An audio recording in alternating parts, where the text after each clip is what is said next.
एक सफर है सुहाना, यहाँ कल क्या हो किसने जाना। जिंदगी एक सफर है सुहाना, यहाँ कल क्या हो किसने जाना। चुप चुप मास्टर चला दे ছাড় তো, যখন মাস্টার হবে তখন দেখা যাবে। ले ले সবাই শুরু করো। जिंदगी एक सफर है सुहाना, यहाँ कल क्या हो किसने जाना।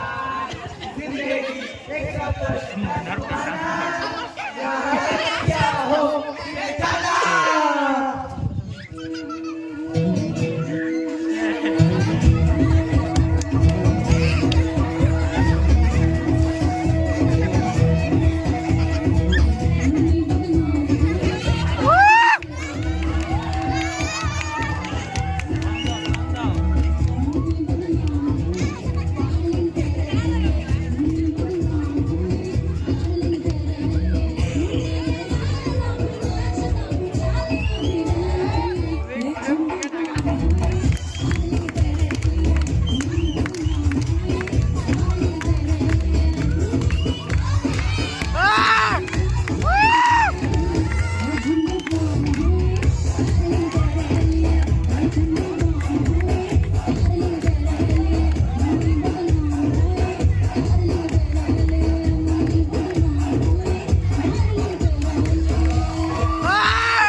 আজকে তোদের মৌখিক পরীক্ষা হবে, এখানে আসবি, লিখবি কুত্তা জানি আর চলে যাবি।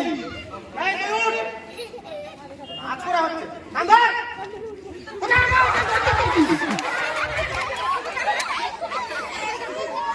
কুত্তা বল আগে দিয়ে আসবি।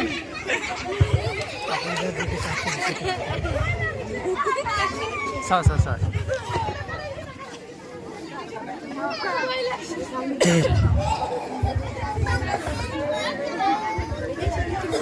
আমি আর একটু পিছাতে হবে।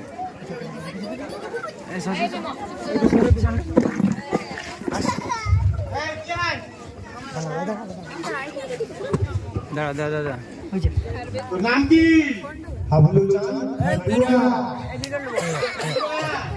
সন্ধিবিচ্ছেদ করত বিদ্যালয় বিদ্যাযুক্ত সবই বিদ্যা। খুব সুন্দর, যাও বাবা যাও, তোমার হয়ে গেছে, বসো। এরপর কে আছিস?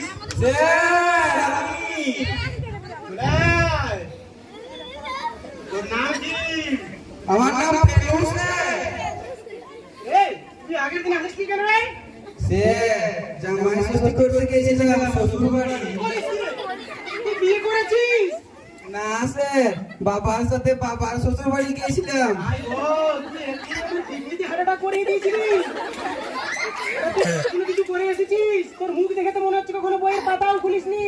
স্যার প্রশ্নটা এবার করেই দেখুন না। আচ্ছা আচ্ছা, তুই বল তো ওষুধ দিয়েছিলেন শাহরুখ খান। কি বলিস? তাহলে একবার গেছিলেন ঋতিক রোশন। একটাও ঠিক বলতে পারিসনি। তুই কোথায় গেলি এখনো? আর একটু স্যার ঠিকই তো বলেছি। কি করে? আর একটু এইখানটা বসতে স্যার আরেকটা কোশ্চেন ধরুন স্যার, আমি পারবো স্যার, প্লিজ স্যার আরেকটা ধরুন স্যার। তুই চলে যা, তোকে পরে ডাকবো। না, স্যার। যা। এরপর কে আছিস? স্যার আমি স্যার। রাই। তোর নাম কি?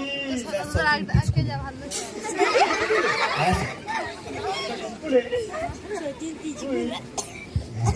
বলতো ভাস্কো দা গামা ভারতে তার প্রথম পা রাখার পর কি করেছিলেন? স্যার ভাস্কো দা গামা ভারতবর্ষে তার প্রথম পা রাখার পর তার দ্বিতীয় পা রাখার। আজ কিন্তু আমি প্রেসারের ট্যাবলেটটা খেয়ে আসিনি, তাই আমাকে রাগাস না। স্যার রাখবেন না, অন্য একটা বস্তু। আচ্ছা চল। আচ্ছা তুই বল তো পাটিগণিত কাকে বলে? স্যার পাহাড় গাছের নিচে বসে স্যার যে গণেশ করাবেন স্যার তাকে পারে ওই কাঠ দিয়ে তোকে আমি এমন পেটাবো তুই সব কাঠ ভুলে যাবি। না স্যার পারবেন না আর একটা বসে আচ্ছা বল, আচ্ছা তুই বল তো করোনা ঠিক কি ধরনের ভাইরাস? স্যার করোনাটা খুবই খতরনাক ভাইরাস। কেমন রে? প্রথমে স্যার কাঁপুনি, তারপর স্যার ঝাঁকুনি, তারপর স্যার পটলা। তোকে মেরে আমি বদলা করে দেবো। না না স্যার মারবেন না, আরেকটা তুই আমার চোখের সামনে থেকে দূর হয়ে যা। স্যার শেষ আরেকটা আচ্ছা ঠিক আছে, লাস্ট কোশ্চেন, উত্তর দিবি আর নম্বর নিয়ে কেটে পড়বি। ঠিক আছে, আচ্ছা তুই স্যার। বল তো আরে, একটু সাইডে সর রে। পানিপথের প্রথম যুদ্ধের কারণ বল। স্যার ওটা তো আমি জানি এত জানিস তো বল। স্যার নদীতে চাষের জন্য, স্যার জমিতে চাষের জন্য নদী থেকে কিনে বা খাল কেটে যে পথ বানানো হয় তাকে সে পানিপথ বলে।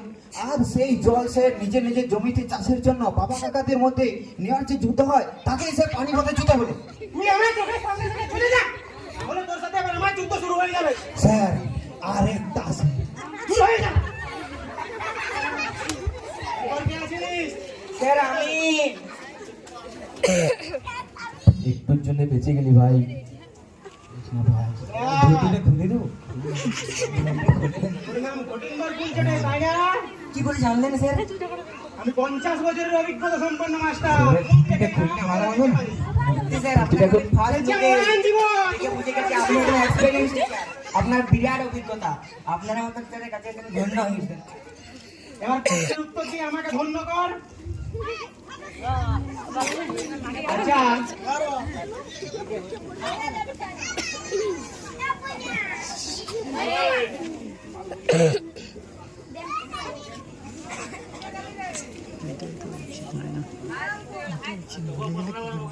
আচ্ছা তুই বল তো মালভূমি কাকে বলে?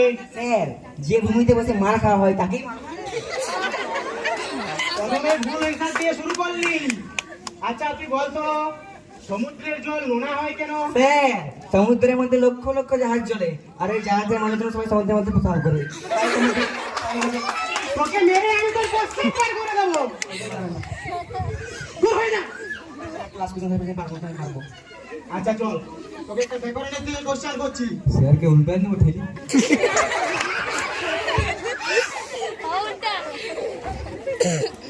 আচ্ছা তুই বল তো সমাজ কাকে বলে? স্যার 100টা মাসকে একসাথে সমাস বলে। কি করে? স্যার হিন্দিতে 100 মানে 100, আর মাস মানে তো মাসে, তাই 100 মাস 100। দেখ আজ আমার হাতে প্রচুর ব্যথা, তোকে আমি মারতে পারবো না, তাই তুই আমার চোখের সামনে থেকে দূর হয়ে যা। আর কেউ আছিস? স্যার আমি আছি স্যার, আমি আমাকে একটা প্রশ্ন করুন স্যার, আমি পারবো স্যার, প্লিজ স্যার করুন না স্যার, প্লিজ স্যার প্লিজ করুন না। ঠিক আছে চলে আয়। দেখ ঠিক ঠিক উত্তর দিবি আর নাম্বার নিয়ে কেটে বলবি। হ্যাঁ স্যার। আচ্ছা তুই একটা প্রশ্নের উত্তর দে। আচ্ছা তুই প্রশ্ন ছাড়, তুই একটা গল্প মানে কাহিনী বলে শোনালি। স্যার আমার লেখা কাহিনী না অন্যের লেখা কাহিনী বলবো? তুই আবার কাহিনী লিখিস নাকি? ওই স্যার একটু আধটু লিখি আর কি। বেশ শোনা তাহলে দেখি তোর কাহিনী। স্যার বহু কাল আগে মানে বহু কাল আগে মানে প্রাচীন কালে এক রাজা ছিল। রাজার একটা 20 তলা ফ্ল্যাট বাড়ি ছিল, আর ওই ফ্ল্যাট বাড়ির ছাদে একটি হেলিকপ্টার রাখা থাকতো। প্রাচীন কালে কোন রাজার ফ্ল্যাট বাড়ি হেলিকপ্টার এসব থাকতো রে? স্যার কাহিনীটা কার, আমার না আপনার? তোর। তাহলে শুনে যান। ওই রাজার দুটো লৌহ ইস্পাত কারখানাও ছিল, আর রাজা যখন 2 লাখ ভোটে জিতেছিল তখন রাজার অনেক শত্রু বেড়ে গিয়েছিল। রাজাদের সময় আবার ভোট হতো নাকি? স্যার কাহিনীটা কার, আমার না আপনার? তোর। তাহলে শুনে যান। ওই রাজার একটি মেয়ে ছিল। মেয়েটি যখন ইঞ্জিনিয়ারিং পাস করলো তখন রাজা ওই মেয়েটির বিয়ে ঠিক করলো একটি এমবিবিএস ডাকাতের সাথে। আরে এমবিবিএস ডাক্তার হবে, ডাকাত নয়, গর্ধবের তোর। স্যার কাহিনীটা কার ছিল? এবার তোর তারপর বল। রাজা তার মেয়ের বিয়ে খুব ধুমধাম করে আয়োজন করলো। বড় বরযাত্রী ঘোড়ার গাড়িতে টকবক টকবক টকবক করে রওনা দিল, আর রাজার বাড়ির সামনে এসে মারুতি গাড়ি থেকে নামলো। আরে ঘোড়ার গাড়িতে রওনা দিল, মারুতি গাড়ি থেকে এসে নামলো। হ্যাঁ কাহিনীটা কার, আমার না আপনার? তার আবার তোর। তাহলে শুনে যান। যেই বিয়ে শুরু হলো অমনি রাজার বাড়িতে চোর আসলো। রাজা পুলিশকে ফোন করলো আর পুলিশ সাথে সাথেই রাজার বাড়ির সামনে অ্যাম্বুলেন্স নিয়ে এসে দাঁড়ালো। অ্যাম্বুলেন্স থেকে পুলিশ নেমেই চোরদের দিকে বন্দুক ধরে গুলি করতে লাগলো, ফুচকাও ফুচকাও ফুচকাও, আর বন্দুকের নল দিয়ে লাল নীল রং বেরোতে লাগলো। সেই রং চোরদের গায়ে লাগতেই চোরেরা গরুর গাড়িতে উঠে মারুতি গাড়ি নিয়ে হেলিকপ্টারে চড়ে পালিয়ে গেল। তারপর জন্মদিনের পার্টিটা খুব সুন্দর ভাবে হলো। কেউ চুপ করে। সবাই মিলে সিন্নি প্রসাদ আর খিচুড়ি খেলো। পরের দিন রাজা ও রানী মিলে অন্নপ্রাশনের গিফট গুলো খুলে খুলে দেখলো আর আনন্দ করতে লাগলো। ওরে কাহিনী শুনিয়ে আমাকে মেরে ফেললো রে, এটা কোনো কাহিনী হলো? স্যার কাহিনীটা কার, আমার না আপনার? তোর কাহিনী বলে তুই যা ইচ্ছে তাই করবি, বিয়ে বাড়ি থেকে নিয়ে গিয়ে শ্রাদ্ধ বাড়ির খিচুড়ি খাওয়াবি। স্যার কাহিনীটা তো আমি লিখিয়েছি। কাহিনী জানে আজ তোদের সব কটাকে মেরে আমি একদম পিঠে ছাল ছাড়িয়ে নেবো। স্যার,